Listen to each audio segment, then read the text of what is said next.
The final injury report is out, and Aaron Jones, Eric Stokes, Rudy Ford, and Jair Alexander were all listed as questionable for Monday against the Raiders, a matchup that will see wide receiver Davante Adams go up against his former club. Alexander wants to be on Adams all night, but it will be a whole defensive effort to stop him. Rudy Ford is part of that secondary. Now, he was limited this week with an oblique injury, but says the plan is for him to play on Monday. Definitely hoping to make some noise after recording a pick against the Lions.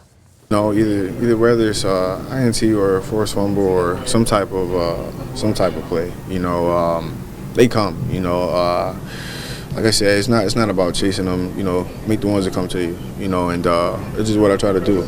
But absolutely, definitely want to get many turnovers as possible because I feel like at the end of the day, I feel like I'm a game changer, and that's what I want to continue to showcase.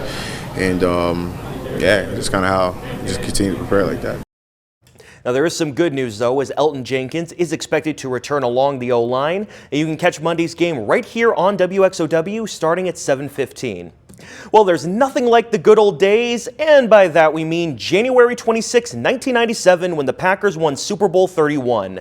A lot of key guys from that team made a stop in Galesville this weekend. We caught up with them, and as it turns out, their brotherly bonds have only gotten stronger over time. He's not mic'd up, America. I know I'm not mic'd up, but he is mic'd up. One of the best safeties to ever do it in the league, bar none.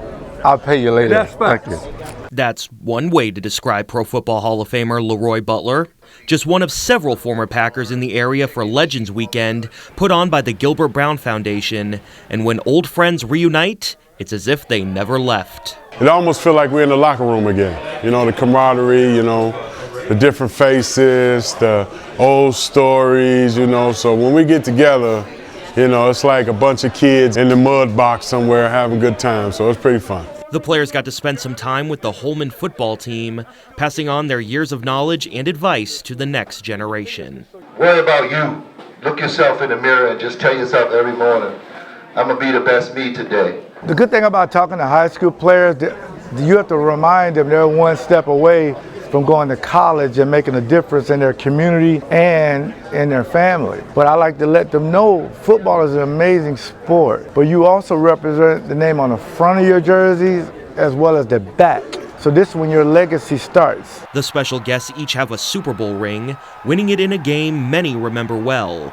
But they feel winning it all matters more to them now than it did back then. Winning the Super Bowl doesn't mean as much to you until you're done playing.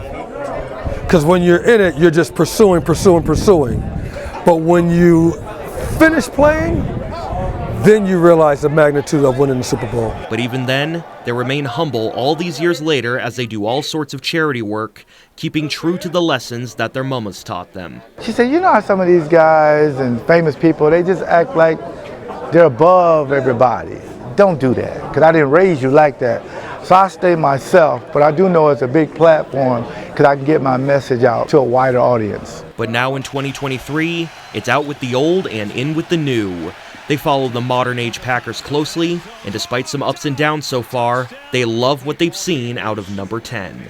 I think Jordan Love is going to be very, very special. I got a chance to meet this young man maybe a couple of years ago, and I thought that he was special then. I think that this is just the beginning, and I think they have the right person at the right spot. Having the right guys in the right spot, something these Packers would know all about after bringing the Lombardi back to its rightful place all those years ago. I wasn't even alive when that game happened. And of course, we asked them if there was any ill will against the Holman players, given that they're called the Vikings and all. Leroy Butler said he was cool with it, but it was probably a good thing that none of them were wearing purple.